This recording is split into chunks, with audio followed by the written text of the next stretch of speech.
un enseignement qui s'appelle la théosophie. Qu'entend-on par là? Eh bien, il s'agit de la sagesse accumulée des siècles. Ce n'est pas rien, ça paraît vraiment un grand programme. En fait, il faut comprendre, il faut s'imaginer un arbre.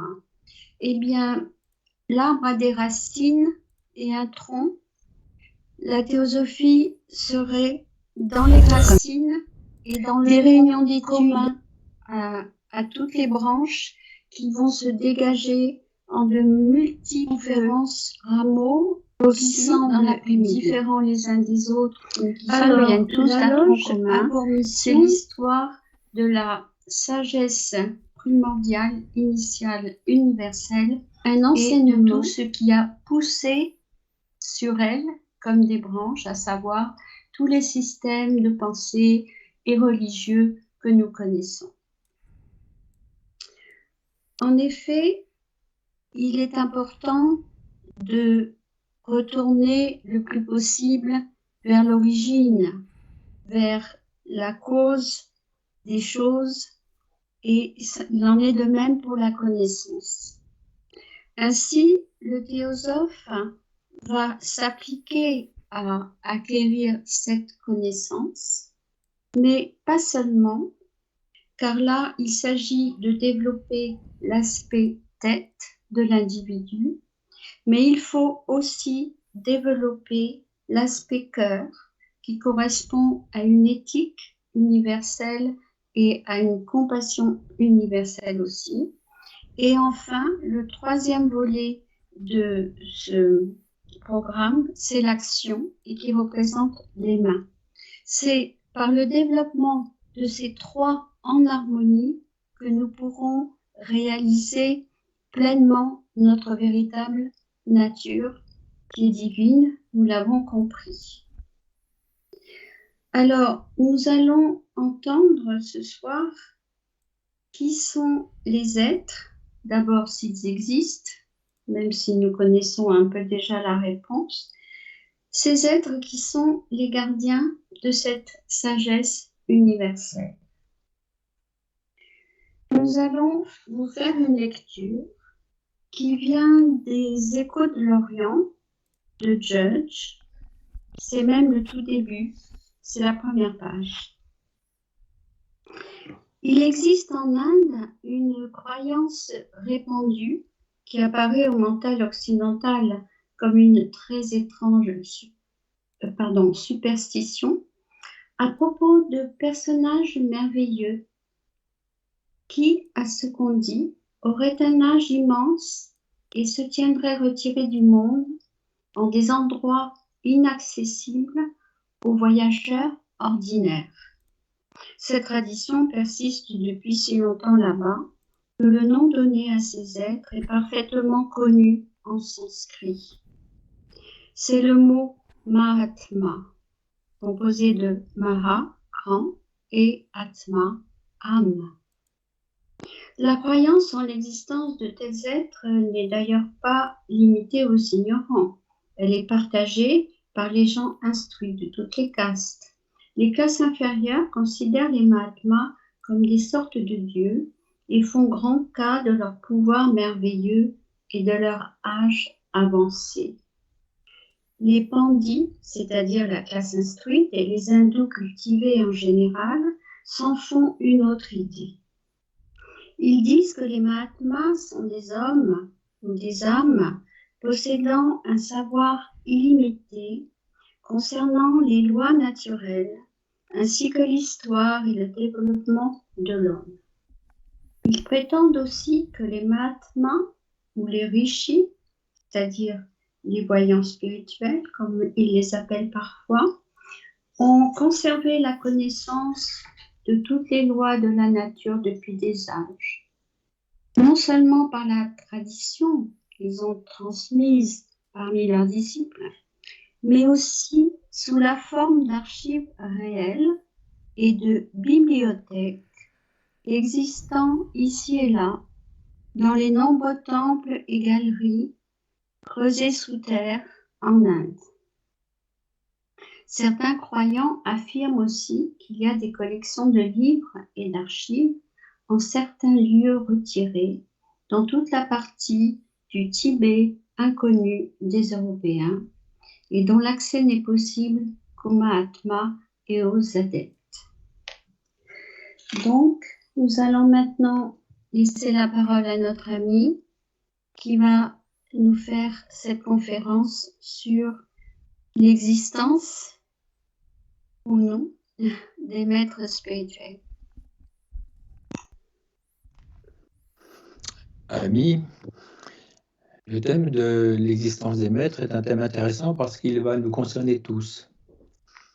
Madame Blavatsky, en présentant le mouvement théosophique et toute la connaissance qu'elle a mise à la disposition, en particulier du monde occidental, a dit rapidement que cette connaissance qu'elle donnait, qu'elle proposait, était une retransmission d'enseignements qu'elle avait reçus de la part de grands êtres, de sages, de ceux qu'elle appelait ses maîtres.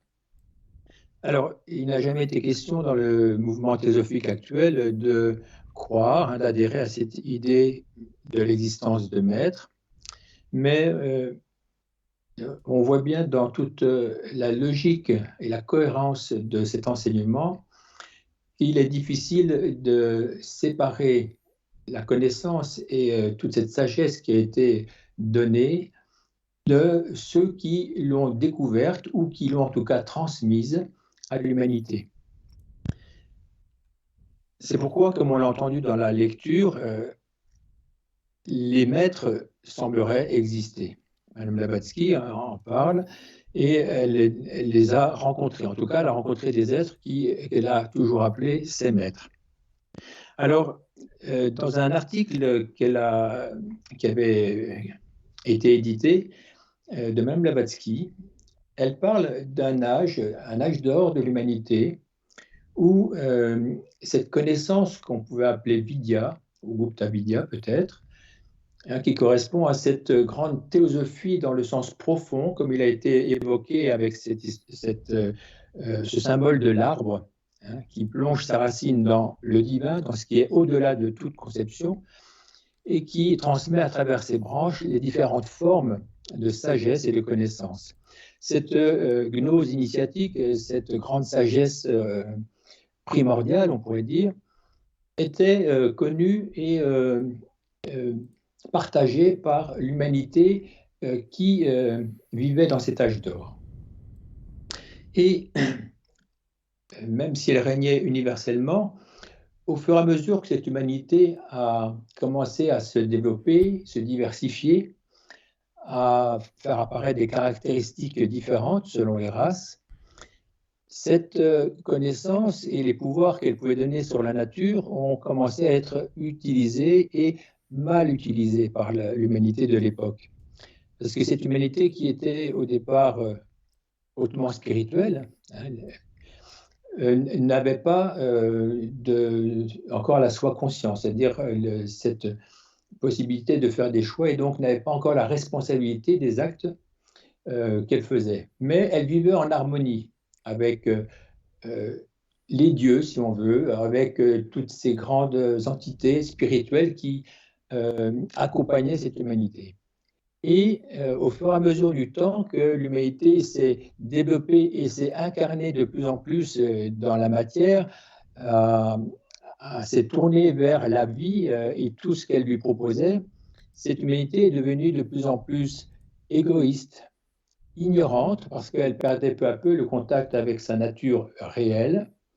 Et cet égoïsme qui est né des désirs et des passions de l'homme a peu à peu pris le pas sur la spiritualité, sur la grande dévotion et l'amour inconditionnel que l'humanité portait envers les êtres qui lui avaient transmis toute cette connaissance. Et voilà que peu à peu, ce pouvoir qui a été mal utilisé, ces pouvoirs mal utilisés, comme on pourrait le voir par exemple dans la science actuellement, qui fait des essais dans toutes les directions, mais sans avoir peut-être toujours le recul éthique, c'est un exemple, eh bien, cette humanité, peu à peu, a vu disparaître de sa vue cette sagesse qui pourtant faisait partie d'elle-même. Alors, un aspect de cette sagesse, bien entendu.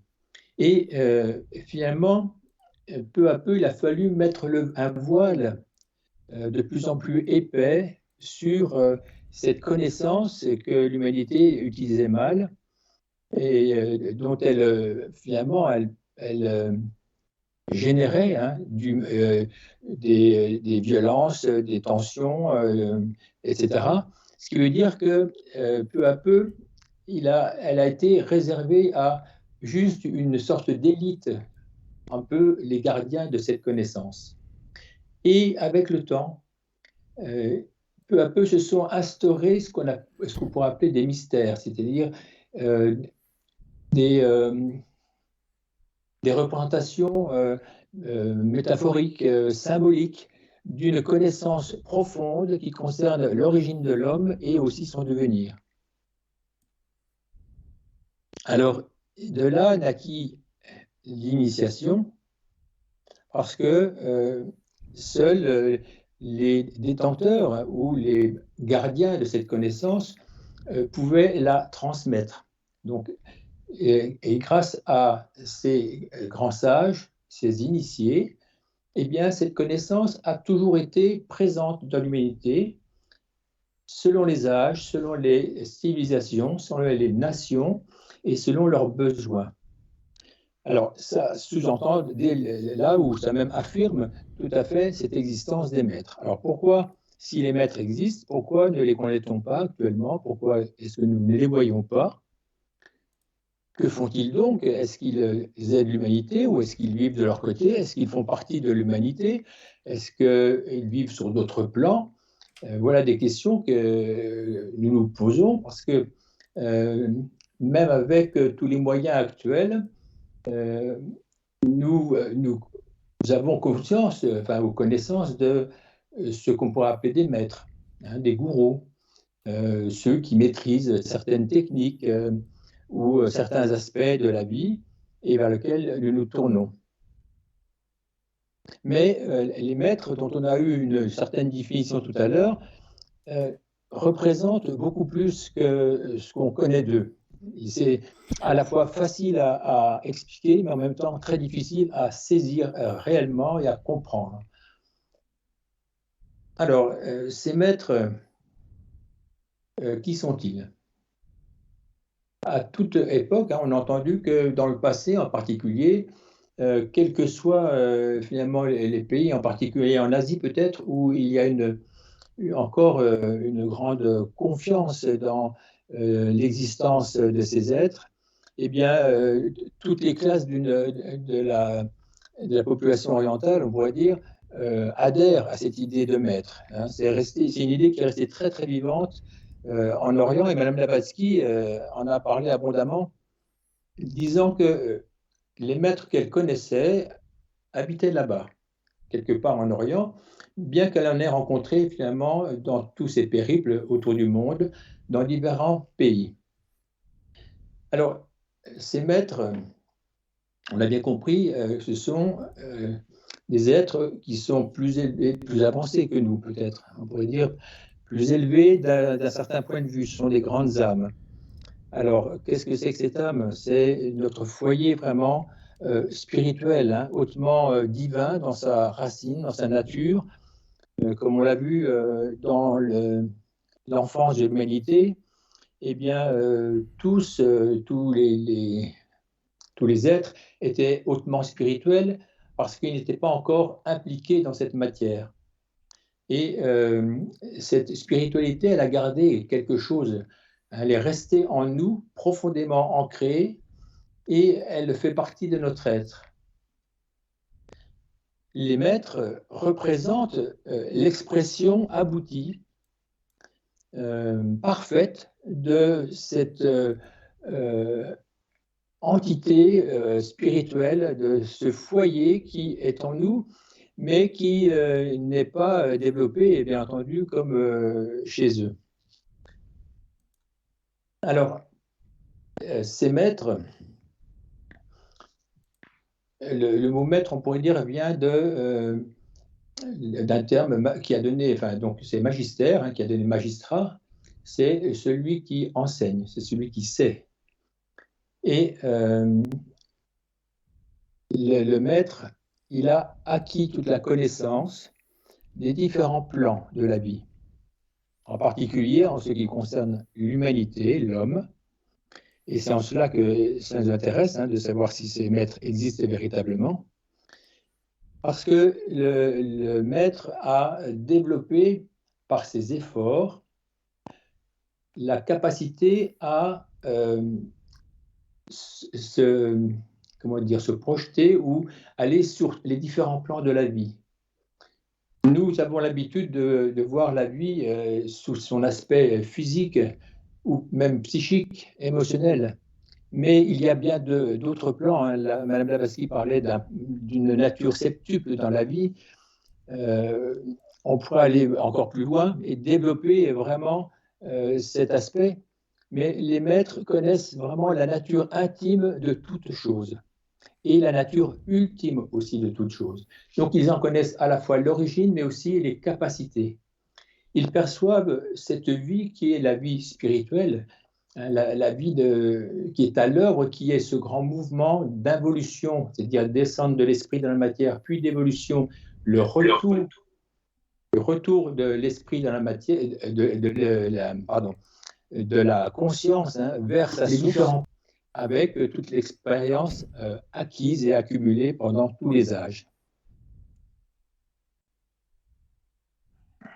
Donc, ces sages, hein, qu'on appelle, selon les traditions, des maîtres de sagesse, des maîtres spirituels, parce que c'est ce qui vraiment peut-être représente le plus pour nous, occidentaux, leur qualité, leur stature, mais ce sont aussi des adeptes, des initiés, il y a toutes sortes de termes que l'on peut utiliser pour eux. Ils ont été aussi ceux qui, dans le passé, ont permis la transmission de la connaissance de manière ininterrompue du passé au travers des différentes races. Alors, races,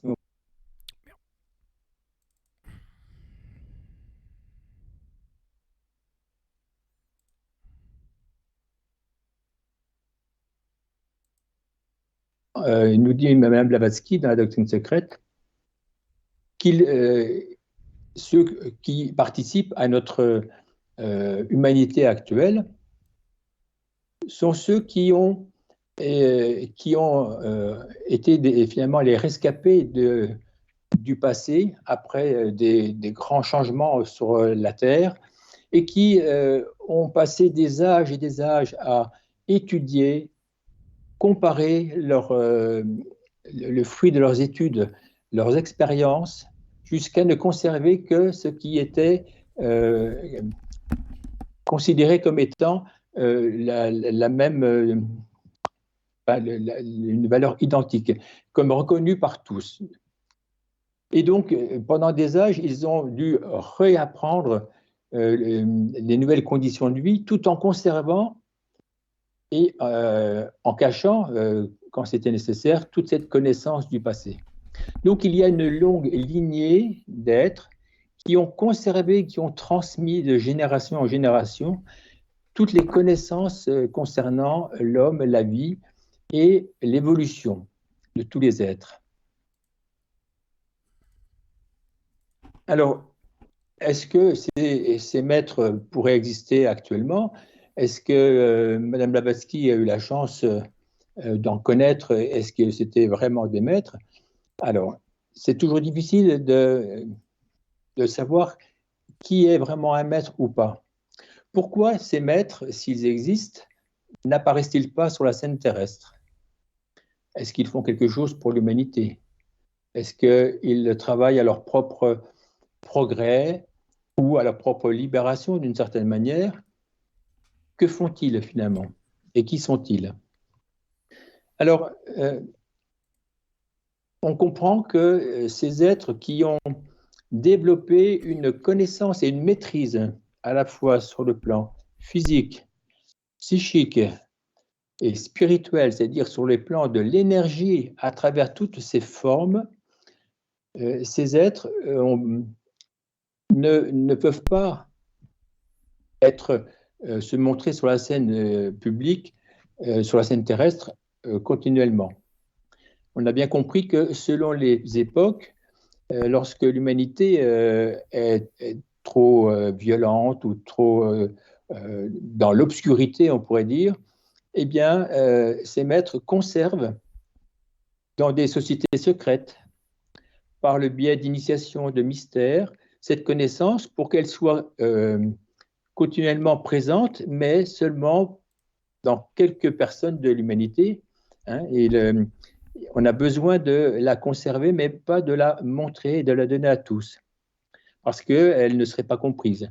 William Conn Judge, dans l'Océan de Théosophie, explique que si des maîtres apparaissaient sur la scène terrestre, comme ça, parmi l'humanité, une partie de l'humanité les prendrait pour des dieux et les adorerait, et puis d'autres, au contraire, les chasseraient et voudraient les détruire, comme si c'était des démons à abattre.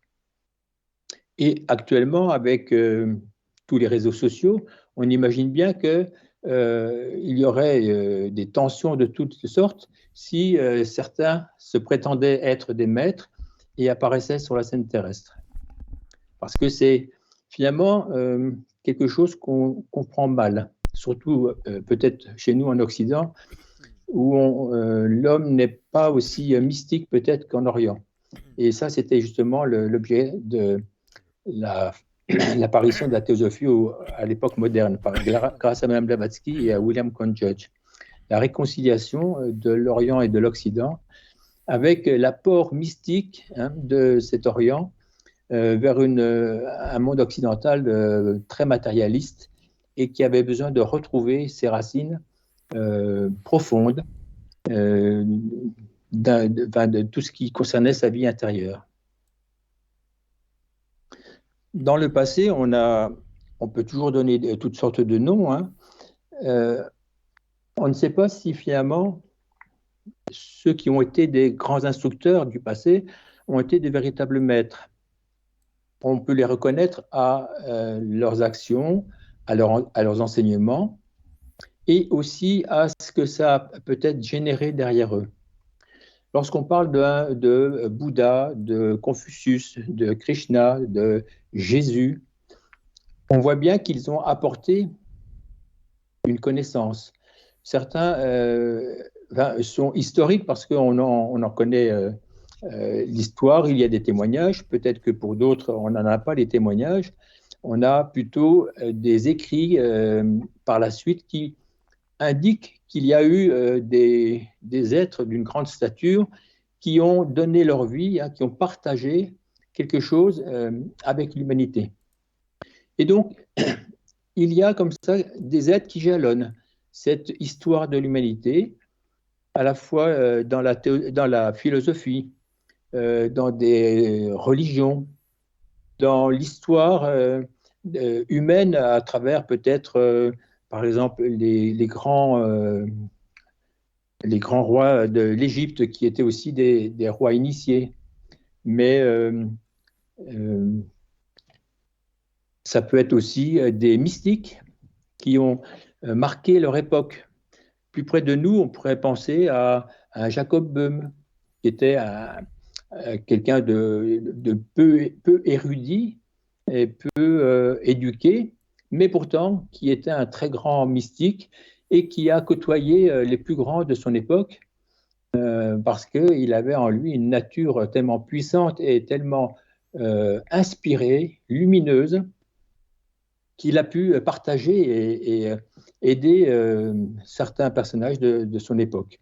On pourrait parler aussi de Hildegard von Bingen, qui est une mystique, et qui elle-même était en relation épistolaire. Elle écrivait beaucoup avec le pape, avec l'empereur germanique, etc., avec les grands de ce monde, alors que c'était finalement une religieuse dans son couvent et qui était inspirée, certes, par Dieu ou par le divin, mais qui ne vivait pas dans le monde. Elle était retirée, mais très inspirée, puisqu'elle a développé aussi toutes sortes de sciences, entre autres médicales, et elle a marqué vraiment son époque. Alors, est-ce qu'on peut dire que ces êtres sont des grands maîtres de la vie spirituelle? C'est toujours très difficile à définir.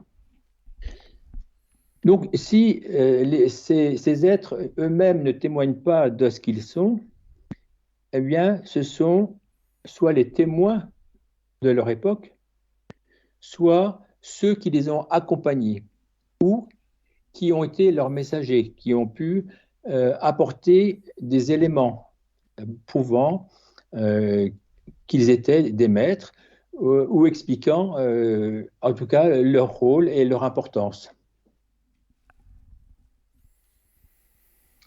De toute époque, il y a eu des intermédiaires. Madame Blavatsky elle-même disait qu'elle était envoyée par les maîtres. Elle-même ne se considérait pas et se présentait pas du tout comme un maître, mais comme le disciple de ces grands sages, de ces maîtres spirituels qu'elle vénérait et qui lui avait confié cette mission de faire connaître certains aspects de cette théosophie. Donc, dans toute époque, il y a eu ceux qui ont été finalement des agents, en quelque sorte, de ces maîtres, des compagnons, des disciples, des messagers, qui sont intervenus sur la scène de l'humanité parce qu'ils ont éveillé aussi, ils ont apporté une contribution soutenue dans les coulisses, d'une certaine manière, par ces maîtres, qui ne pouvaient pas se manifester eux-mêmes. Alors, on peut comprendre qu'un maître qui doit apparaître sur dans une société aurait à faire face à trop de contraintes pour être suffisamment libre de transmettre ce qu'il veut transmettre, c'est-à-dire l'aide pour aider l'humanité à se développer harmonieusement, éveiller sa nature intérieure et s'élever peu à peu vers des niveaux de conscience de plus en plus élevés, plus hauts. Et ces êtres ont besoin justement de trouver ceux qui sont déjà dans la vie et qui sont reconnus par leur père. Pourquoi des agents, hein, par exemple, quand on parle de Thomas Paine, qui a participé à la Révolution américaine, on a vraiment le sentiment qu'il a été inspiré et soutenu par des maîtres pour permettre à la société américaine naissante de se développer beaucoup plus harmonieusement et entre autres, de prôner la liberté et la fin de l'esclavage, pour ce qui le concernait. Mais on voit des traces comme ça, évidentes dans toutes les époques de l'histoire humaine, de cette intervention. Les maîtres essayent toujours de rendre l'homme plus libre dans sa façon d'être, dans sa façon de penser, de le sortir de tout ce qui le conditionne et le limite. On voit bien dans les religions que l'homme finalement transforme peu à peu et finit par dogmatiser et fixer de manière rigide des doctrines qui, elles, auraient dû éveiller au contraire beaucoup plus la liberté intérieure, la responsabilité de chacun. Et là, des hommes, des individus ont peu à peu pris le pouvoir sur les autres en fixant, en obligeant à croire des doctrines qui finalement n'étaient peut-être pas des doctrines originelles. Donc c'est important que ces maîtres trouvent finalement des collaborateurs pour transmettre dans la société humaine toutes les idées qui permettent un progrès. Dans le passé, il y a eu des grands sages qui ont vécu parmi les hommes.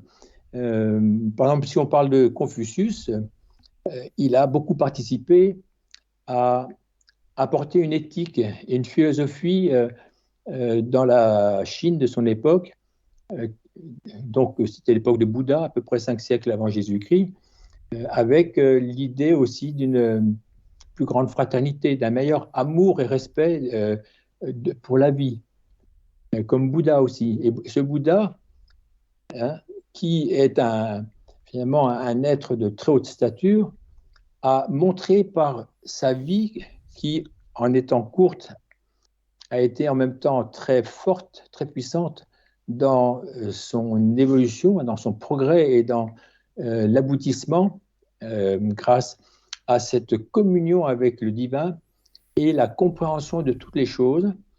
Eh bien, cet être est resté après parmi les hommes. Ça aussi, ça fait partie de la grande tradition des maîtres, hein, des sages. Ils n'arrivent pas à ce niveau pour finalement quitter la vie. Ils font partie de cette humanité. Eux-mêmes ont été des hommes, hein, dans d'autres âges et ont trouvé l'opportunité dans cette vie ou dans une vie de révéler enfin leur véritable stature, c'est-à-dire aboutir à ce qu'ils sont véritablement et ce que chaque être humain est véritablement. Parce que nous avons en nous ces capacités, ces potentialités, et finalement, ceux qui ont été nos pères spirituels, nos parents spirituels, s'avèrent être aussi, actuellement dans nos âges, des frères spirituels. Et c'est intéressant parce que à la fois les parents, nous avons un amour, une dévotion, un respect pour les parents, mais en même temps, les frères, ça veut dire qu'il y a une sorte de proximité, de confiance, d'interaction, hein, vraiment proche, et d'amour d'une certaine manière, hein, un amour fraternel, avec des êtres qui pourtant sont bien au-delà de nous-mêmes. Et c'est important aussi de penser qu'on peut s'appuyer, qu'on les connaisse ou pas, on peut s'appuyer sur ces maîtres, sur ces sages. Alors, dans le passé, il y a eu la possibilité d'initiation. Hein, ces initiations, elles ont eu lieu lorsque l'âge était sombre, que la lumière de la spiritualité ne pouvait pas éclairer cette humanité. Et donc, les maîtres attendaient des moments plus propices, hein, des cycles, grâce auxquels ils pouvaient aider cette humanité, apporter une impulsion nouvelle, des idées nouvelles, aider à se libérer de toute l'emprise des dogmatismes, etc.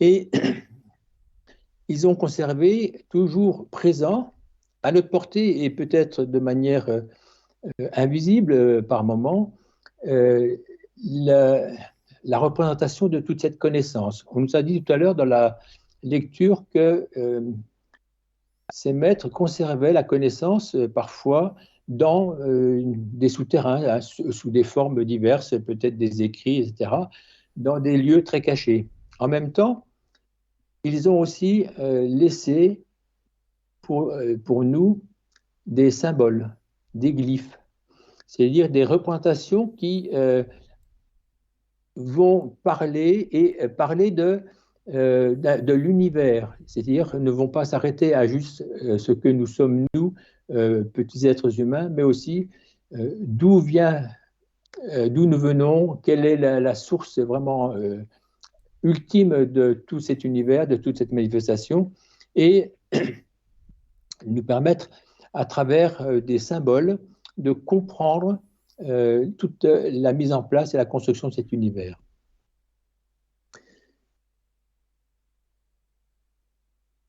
Et ça nous amène aussi à nous tourner vers ce que nous sommes donc nous-mêmes, parce que nous sommes, nous aussi, des enfants de ce divin.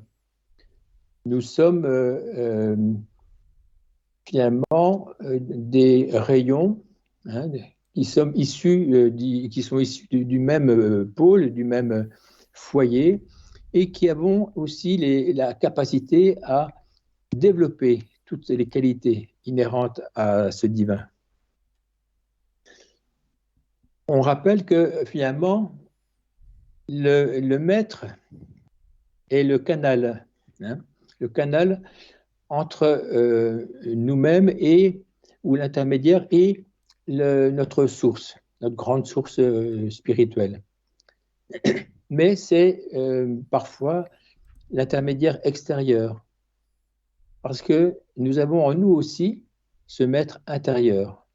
Hein, c'est la capacité, si nous nous tournons vers cet intérieur, de nous tourner finalement vers ce divin, vers la source qui va peu à peu faire apparaître, faire émerger toute la connaissance sous forme d'intuition spirituelle et toute la compréhension finalement de cette vie, de tous les plans dans lesquels nous vivons, auxquels nous participons, le plan physique, le plan psychique, astral et les plans spirituels, avec tous les niveaux qu'il peut y avoir et les étapes entre ces plans-là, et toute l'énergie aussi qui circule. Et il ne faut pas oublier que ces maîtres, même s'ils sont dans les coulisses de la nature et ne se montrent pas eux-mêmes, peuvent influencer grâce à leur pensée et à leur amour. Parce que la qualité première et la volonté première de ces maîtres, c'est à la fois de montrer l'amour qu'ils ont pour l'humanité en restant avec cette humanité pour qu'elle s'accomplisse, et aussi d'apporter toujours cette connaissance et d'accompagner l'humanité. Alors, il y a un exemple frappant dans la fin du Mahabharata. Après toute la guerre dans laquelle Arjuna et ses frères ont dû faire face contre d'autres clans de leur famille, eh bien, un des frères d'Arjuna arrive au paradis des hindous, bien entendu, et il y arrive avec son chien. Et on ne veut pas le laisser rentrer son chien. En même temps, il sait que d'autres soldats, etc., d'autres grands guerriers sont dans les enfers, c'est-à-dire qu'ils ne sont pas arrivés dans ce paradis. Et il préfère renoncer lui-même à entrer dans ce paradis plutôt que de laisser derrière lui même un chien qu'il a suivi fidèlement ou ses frères ou les guerriers qui n'ont pas eu la possibilité ni le droit d'entrer dans ce paradis. Et ça, c'est vraiment l'image même de ces maîtres de la vie spirituelle, parce que ce sont des êtres de compassion qui, même s'ils ne sont pas reconnus par eux-mêmes, hein, mais par leurs enseignements, accompagnent cette humanité. Jamais ne la laissent seule. Ils ont toujours, durant toute l'histoire, hein, depuis nos origines jusqu'à maintenant, ont toujours été présents, n'ont pu intervenir que lorsque les lois de la nature, la loi des cycles, la loi de karma, ont permis leur intervention. Et donc, ils ne peuvent pas sauver l'humanité ou l'aider plus que ce qu'elle mérite, hein, ou que ce qu'elle ne peut recevoir, parce que finalement, c'est à chacun d'en faire la démarche et donc de se sauver par soi-même. Mais, comme dit Madame Blavatsky, nous pouvons voir que depuis quelques siècles, ces sages apportent une aide, insufflent une aide dans le dernier quart de siècle. Et quand on se tourne effectivement en arrière, il y a quelques siècles, on voit comme ça des grands sauts, hein, dans l'évolution, dans le progrès de l'humanité, et on peut retrouver la trace de leurs actions à travers toutes sortes de personnages, hein, qui sont des fois des personnages politiques, religieux, philosophes ou autres, mais qui ont été inspirés par ces maîtres. Et si actuellement on a la possibilité de rencontrer des gourous, mais dans le sens noble du terme, hein, parce qu'il y a de plus en plus de bouddhisme qui se répand, on en a connaissance, on est peut-être à la recherche aussi de son maître, on voudrait pouvoir avancer un petit peu plus et recevoir peut-être plus de connaissances. Eh bien, la théosophie nous invite à vraiment nous tourner vers notre foyer intérieur. parce que ces maîtres qui ont toujours cherché à rester invisibles d'une certaine manière, parce qu'ils ne recherchent pas la reconnaissance. La reconnaissance serait comme un obstacle, on l'a bien compris. Ils recherchent au contraire à se fondre dans l'humanité et à apporter par son humilité toute l'énergie, l'impulsion qui va aider chacun de nous à s'élever. Dans un article de Bipi Wadia, qui s'appelle « Paraître comme rien aux yeux des hommes », il dit qu'il faut désirer le pouvoir ardemment, le pouvoir de service, de se sacrifier, de rayonner la paix, le pouvoir de savoir et d'enseigner, de respecter la vie unie, et quand il est enjoint à l'homme mortel, de désirer le pouvoir, il s'agit de ce pouvoir de vie qui unit, caché dans le plus petit atome, mais qui atteint le cœur de celui qui a commencé à apparaître comme rien aux yeux des hommes.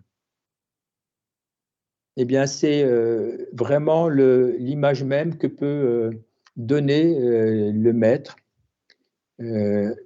paraître comme rien, parce que il fait la place, hein, comme on le voit dans la voie du silence. Il va éclairer le chemin, mais lui-même se retire dans l'ombre.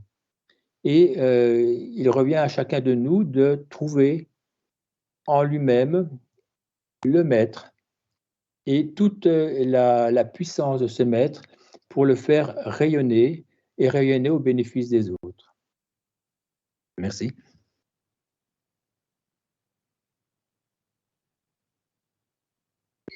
Merci beaucoup pour cette conférence. Nous allons maintenant prendre les questions. Cachées dans...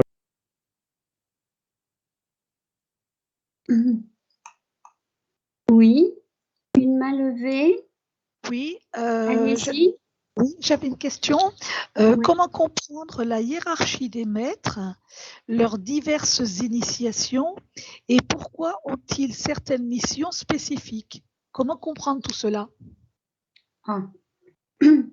Comment comprendre la hiérarchie des maîtres, leurs différentes initiations et leurs différentes missions?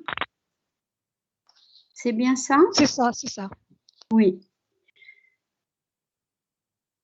Alors là, effectivement, les initiations étant secrètes, ce que l'on peut déjà dire, c'est que effectivement, il y a une hiérarchie.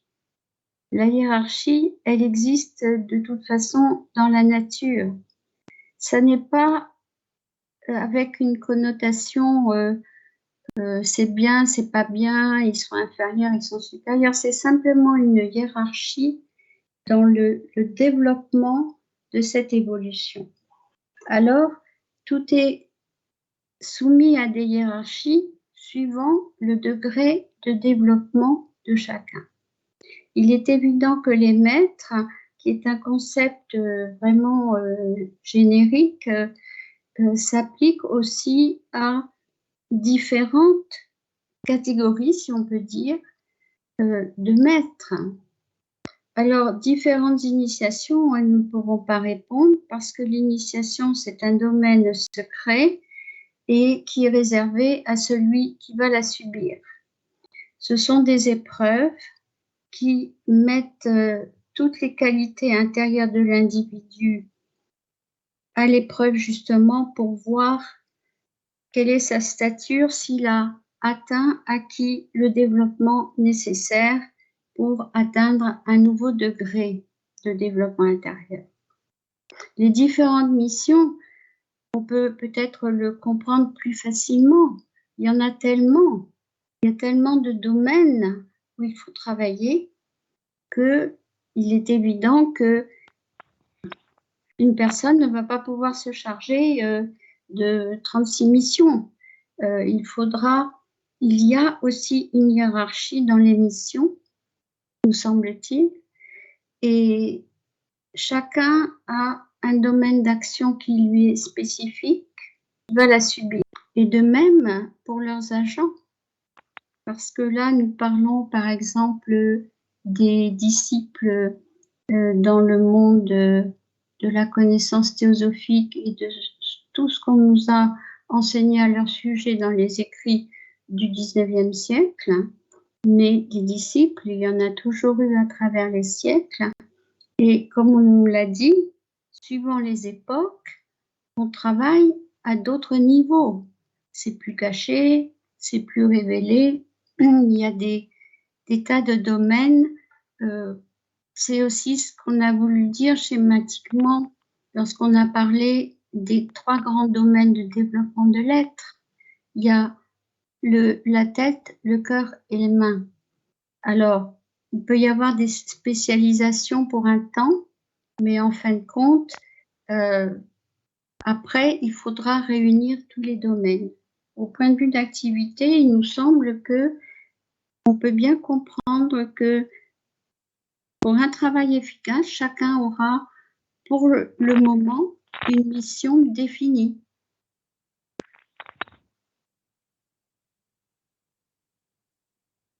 Est-ce que c'est recevable? Oui, merci. Oui, oui, tout à fait. Merci.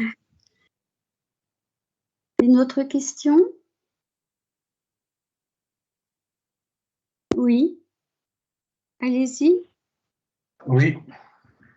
Qu'est-ce qui, quand on observe un peu l'humanité en général, on voit que l'humanité semble reconnaître des personnages emblématiques quand ils se présentent dans, comment dire, l'aspect national et international.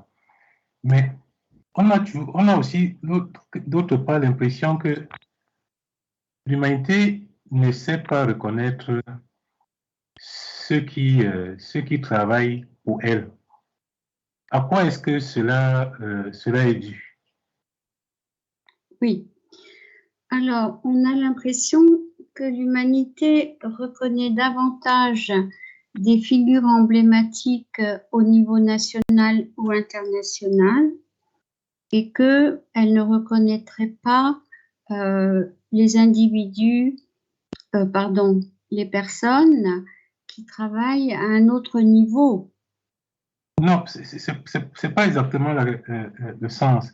Le problème, c'est que quand on voit, par exemple, une figure emblématique rayonner au niveau de l'humanité, tous sont unanimes à dire, voilà quelqu'un, vraiment quelqu'un de bien qui travaille pour le développement des autres. Mais une fois que cette figure disparaît, c'est un peu comme si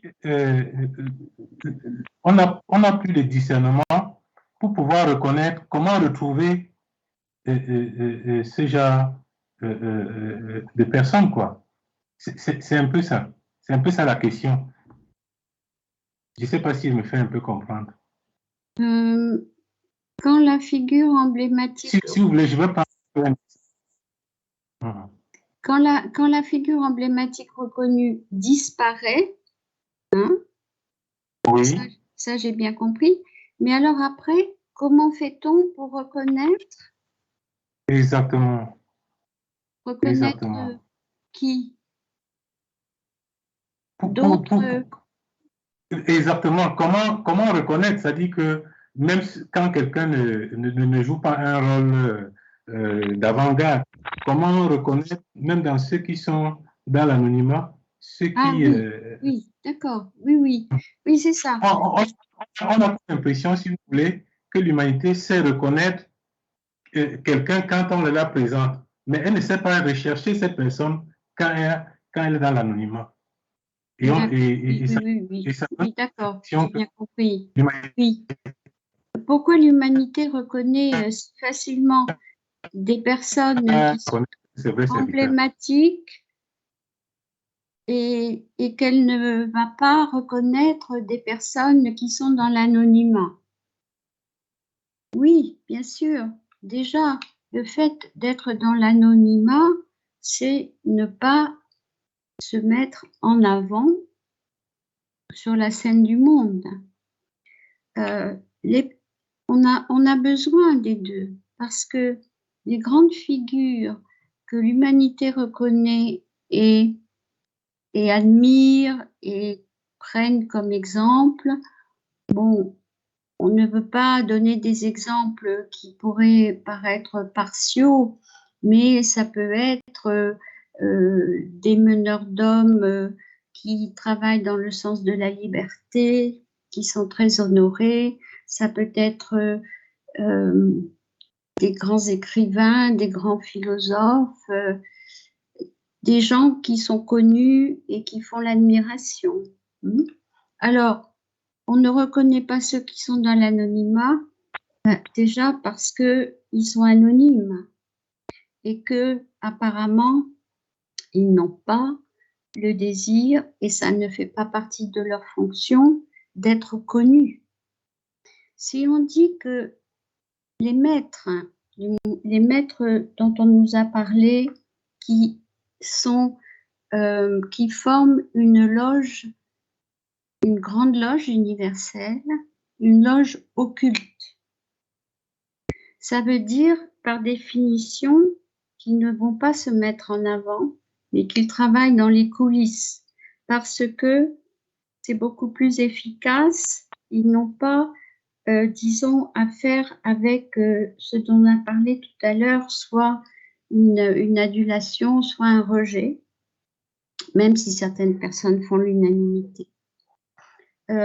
L'anonymat, pour cette grande loge, c'est apparemment une condition très importante parce que d'abord, ils ne cherchent aucune renommée et que ce qu'ils cherchent, c'est l'efficacité. Alors, influencer sur les plans supérieurs de la pensée, des actions des hommes, ça reste anonyme. Parce que, comme nous a dit dans la conférence, si le maître maintenant à notre époque, imaginons une personne arrive et dit « moi je suis le nouveau maître », ça va faire des remous, ça va sûrement être un obstacle à un travail qui est fait dans le secret et qui n'en reste pas moins très efficace. La croyance dans les maîtres et l'admiration qu'on a pour eux, parce qu'on bénéficie de la connaissance qu'ils nous donnent et on voit quelle est sa valeur, eh bien, on n'a pas besoin actuellement d'avoir une personne physique qui ne pourrait pas faire l'unanimité. Et autre chose très importante, à quoi reconnaît-on un maître? Un maître dans son corps physique. Très bien, mais c'est pas par le corps physique que vous allez le reconnaître. C'est dans son mental supérieur. Or, comment reconnaître la qualité du mental supérieur d'une personne très élevée si l'on n'a pas soi-même acquis un niveau équivalent pour le percevoir? Ça ne nous permet pas, même si on voit un maître qui en a l'apparence et qui est très inspirant et qui, par exemple, dirait des choses merveilleuses, très bien, mais nous ne pouvons pas être sûrs de l'avoir reconnu, puisqu'encore une fois, le corps physique, son corps va changer comme le nôtre. C'est pas ça qui porte les caractéristiques du divin, c'est l'intérieur.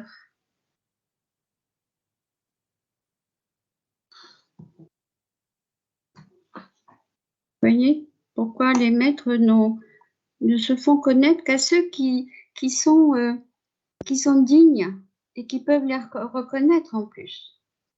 Oui, j'ai vu une autre main là. Oui. Allez-y, oui. S'il vous plaît. Oui. Est-ce que le sujet des maîtres n'est pas aussi lié au sujet des disciples? C'est à travers les disciples qu'on se rend compte de la réalité d'un maître. Oui.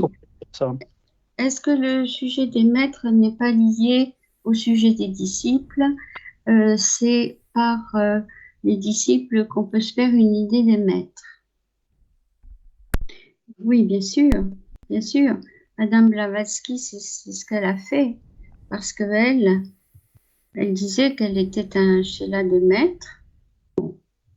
On ne sait pas si elle n'était pas plus, hein, encore une fois, mais bon, c'est pas, nous n'avons pas, encore une fois, la capacité de se mettre à son niveau pour savoir exactement. Mais les disciples sont bien sûr les témoins d'une réalité à laquelle ils ont adhéré. Puis d'abord, on nous a bien expliqué que les maîtres, pour agir dans le monde, ils ont besoin d'agents et de disciples. Pour plusieurs raisons. Parce que d'abord, ils ne peuvent pas tout faire, et d'une, mais aussi, ils ne pourraient pas tenir dans notre atmosphère. Alors, il est dit quelque part que dans certaines villes en Occident, l'atmosphère pour un maître est absolument irrespirable.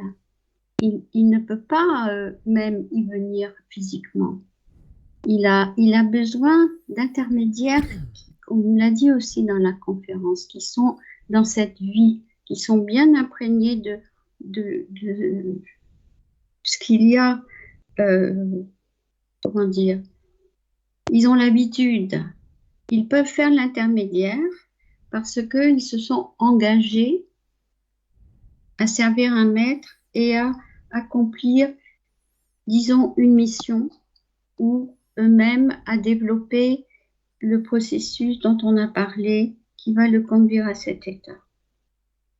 Donc, les disciples, bien sûr, encore une fois, les disciples, on ne les connaît pas parce que aucune personne qui va être un disciple ne va dire « Regardez, je suis là, moi je suis un disciple ». C'est pas possible de faire ça. C'est pas permis. C'est un état qui doit demeurer dans le secret. Vous me direz, ça fait beaucoup de secrets, oui, et bien c'est comme ça, parce que ce sont des sujets très, très spéciaux. Ce sont des conditions qui font partie de l'occultisme. Et l'occultisme, c'est un domaine où il faut des règles très strictes et c'est un domaine qui n'est pas accessible à chacun comme ça du jour au lendemain. Mais le fait de savoir que les disciples existent et que finalement, comme Judge l'explique bien dans ses lettres, il nous dit presque tout sur les conditions à remplir si on souhaite devenir un disciple. On se constitue soi-même un disciple par déjà le désir et on suit après tout ce que l'enseignement nous conseille de faire pour se développer. Et le reste, après, on ne sait pas trop comment ça se passe, mais alors là, on est dans le secret. Je vois qu'il y a une autre question là. Oui, elle nous vient de YouTube. Philémon pose cette question. L'idée du maître au départ est un dogme ou une hypothèse de travail. Comment se fait la transition du dogme à la réalité et par quoi se traduit-elle dans la vie de tous les jours? Alors donc, l'idée d'un maître, au départ, c'est un dogme. Ou il y avait un autre terme. Un dogme ou une hypothèse. Ah oui, une hypothèse. Une hypothèse de travail. C'est pas pareil, hein. Dogme et hypothèse, c'est pas la même chose. Et alors, pourquoi? Excusez-moi, c'était un peu long la question. La deuxième partie de la question, vous pouvez me redire? Comment se fait la transition du dogme à la réalité et par quoi se traduit-elle dans la vie de tous les jours? Transition du dogme à la réalité. Oui, comment se fait la transition du dogme à la réalité? Oui, mais dans la vie de tous les jours. D'accord. Bon, alors déjà, excusez-nous, mais en théosophie, jamais on va ériger un dogme. Parce que justement, c'est ce contre quoi Madame Blavatsky a lutté toute sa vie. Un dogme, c'est une proposition établie, une fois pour toutes, ça ne change pas et on ne discute pas. L'Église catholique a des dogmes, par exemple. Et en théosophie, il n'y a pas de dogme dans la mesure où on ne va rien nous imposer comme connaissance, on ne va pas ériger des dogmes, c'est comme ça et pas autrement. Et on ne peut pas surtout changer d'idée parce que nous sommes toujours invités à accepter une proposition, que quand nous l'avons bien passée par tous les cribles que nous voulons, et que si elle tient la route, disons, si elle correspond à quelque chose de logique et que nous l'acceptons, d'accord. Si nous ne l'acceptons pas, eh bien, c'est d'accord aussi, parce qu'on ne peut pas imposer aux véritables chercheurs des dogmes, parce que ce serait justement retomber dans cet état où il ne faut pas trop penser, il ne faut pas trop réfléchir, on vous dit c'est comme ça, point final. Or, le théosophe est amené à ne rien accepter, qu'il ait lui-même envie d'accepter pour X raisons. Il a soumis à son jugement et à son discernement. Alors, une hypothèse, bon, c'est déjà plus un élément de réflexion. Disons que, par exemple, pour nous, ce qui est aussi convaincant, si l'on regarde l'évolution, la notion d'évolution, nous voyons qu'il y a ce grand mouvement qui concerne tous les règnes. Or, réfléchissons un moment. Nous, en tant qu'êtres humains, nous sommes à un point X de l'évolution. Nous avons des personnes, des règnes en dessous de nous. Il est évident que n'étant pas à nous le point d'apogée de l'évolution, nous avons aussi des règnes au-dessus de nous. C'est obligé, c'est logique. Donc, c'est une hypothèse si on veut, mais en fin de compte, c'est une logique évidente si l'on accepte l'idée de l'évolution. Donc, les maîtres ne sont même pas une hypothèse, ils sont une nécessité de l'évolution. Pourquoi nous aurions en dessous de nous des règnes que nous connaissons, nous sommes conscients, et que, bon, nous savons aussi que dans le règne humain, nous avons aussi des personnes qui sont plus ceci, plus cela, et qui sont au-dessus de nous. Mais, logiquement, il y a des personnes qui sont encore supérieures. C'est, nous semble-t-il, une logique de l'évolution. Où est la transition? Moi, je ne vois pas de transition. Il ne s'agit pas de démolir un dogme pour voir où est-ce qu'on va, où sont les maîtres. Les maîtres sont simplement une nécessité de l'évolution. Ils sont une nécessité de la nature. Alors, comment mettre ça dans la vie de tous les jours? Eh bien, c'est tout l'enseignement de la théosophie. Nous sommes des maîtres potentiels. Ça c'est le grand message. Nous avons toutes les possibilités, toutes les capacités en nous. Et n'oublions pas que tous les maîtres, toutes les hiérarchies, ça va si loin qu'on ne peut même pas concevoir jusqu'où ça va.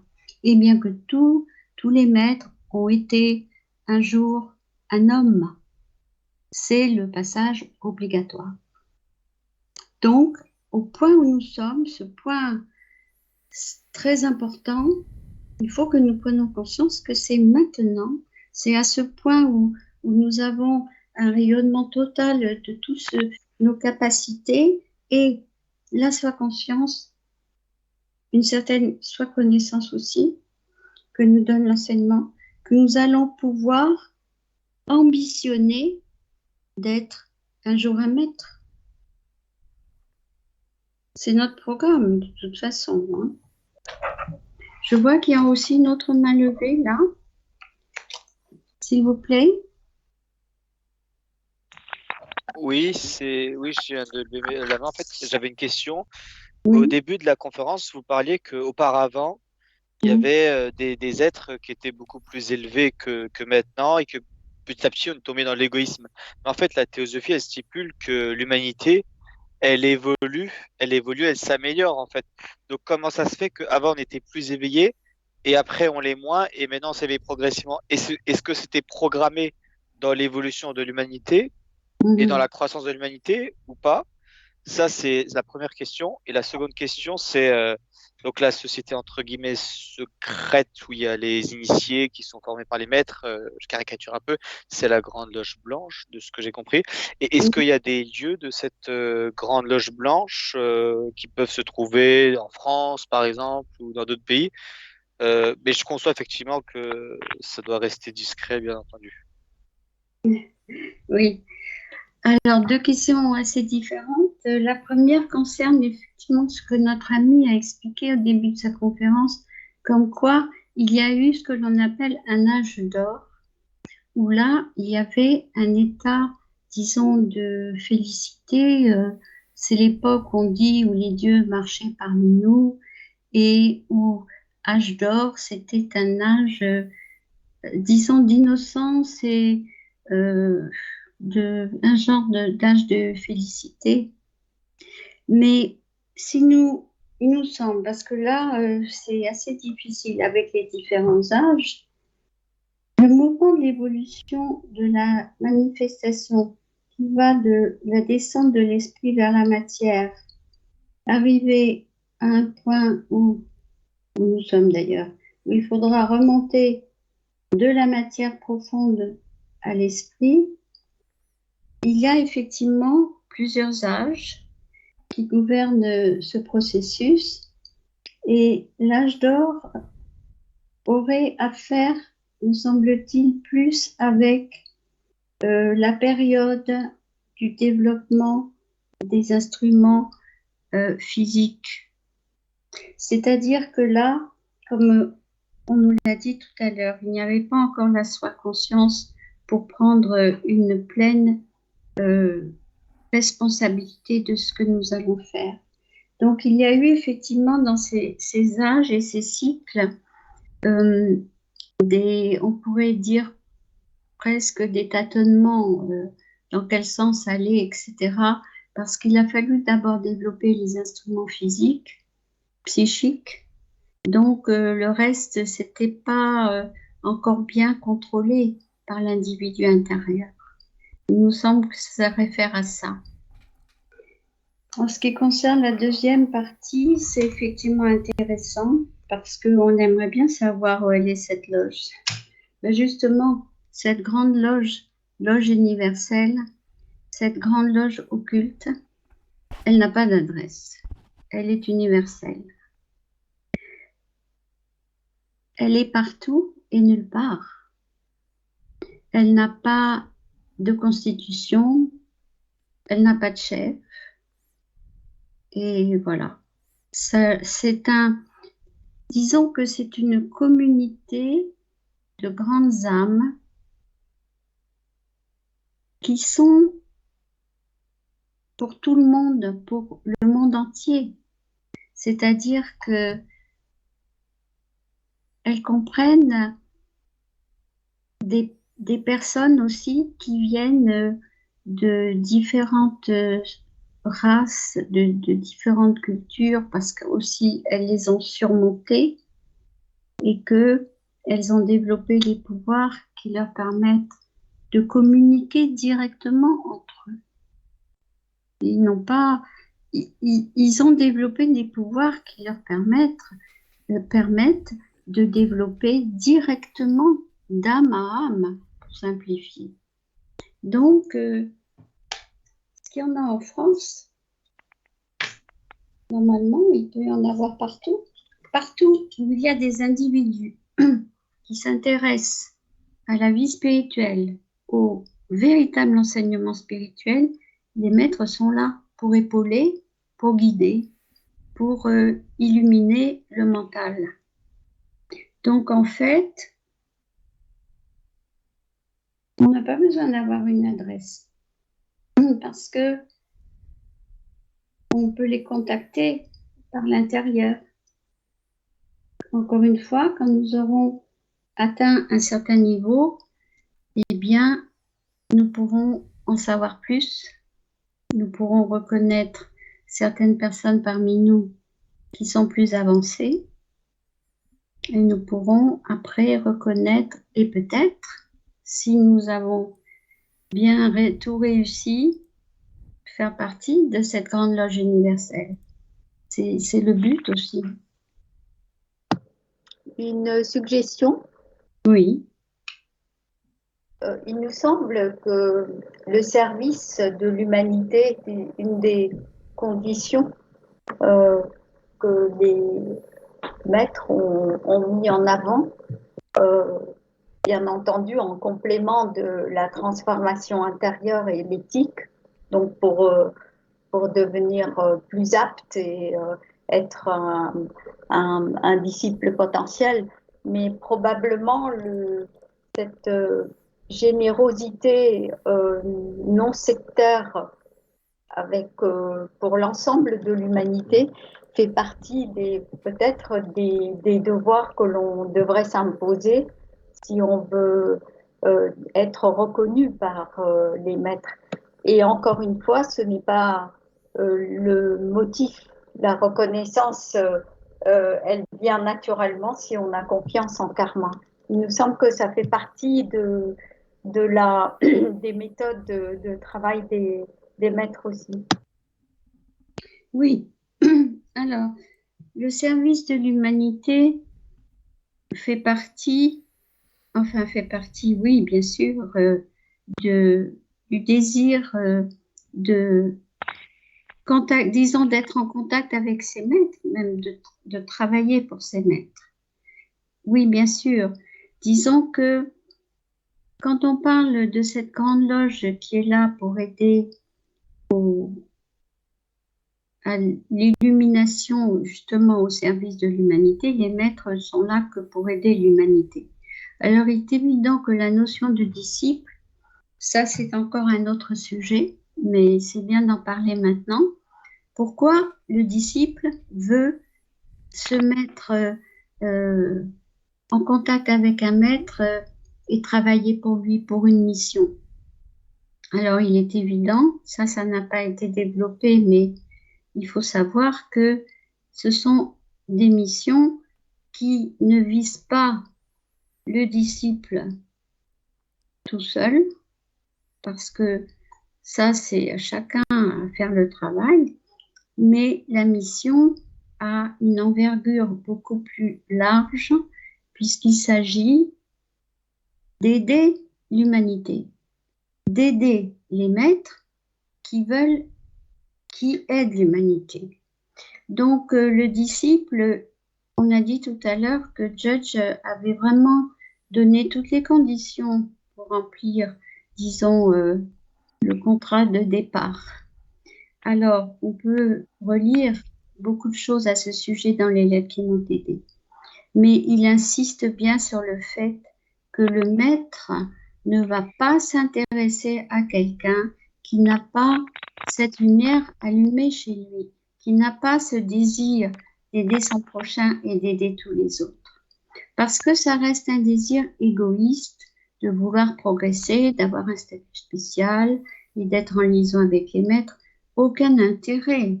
Il y a un travail pour eux, je veux dire. Ils ont une mission énorme. Et les personnes qui ont compris ce que cela voulait dire et qui désirent y participer parce qu'ils ont compris que d'abord il y a urgence et que c'est ça qu'il faut faire, c'est pas autre chose. Il faut aider au progrès spirituel de l'humanité et pour cela, il faut transcender son égoïsme. Il faut apprendre à voir plus large et à s'occuper des autres et dans un niveau après supérieur, se mettre au service de la cause de l'humanité. C'est une condition sine qua non de pouvoir un jour travailler pour les maîtres. Si on n'a pas cette fibre active, si on n'a pas ce désir qui, on nous dit dans les thèses, qui brûle intérieurement, qui nous consume, mais quelque chose de réel, de sincère, eh bien, ça va pas aller, ça va pas fonctionner. Il y a encore une main levée, je vois. Oh mon Dieu, excusez, il est 9h30. Il est 9h30 et on aurait bien continué sur ce sujet, mais nous allons devoir terminer. Et je voudrais juste vous lire 2-3 lignes là, qui vont bien peut-être conclure ce dont nous avons parlé ce soir. Les frères aînés.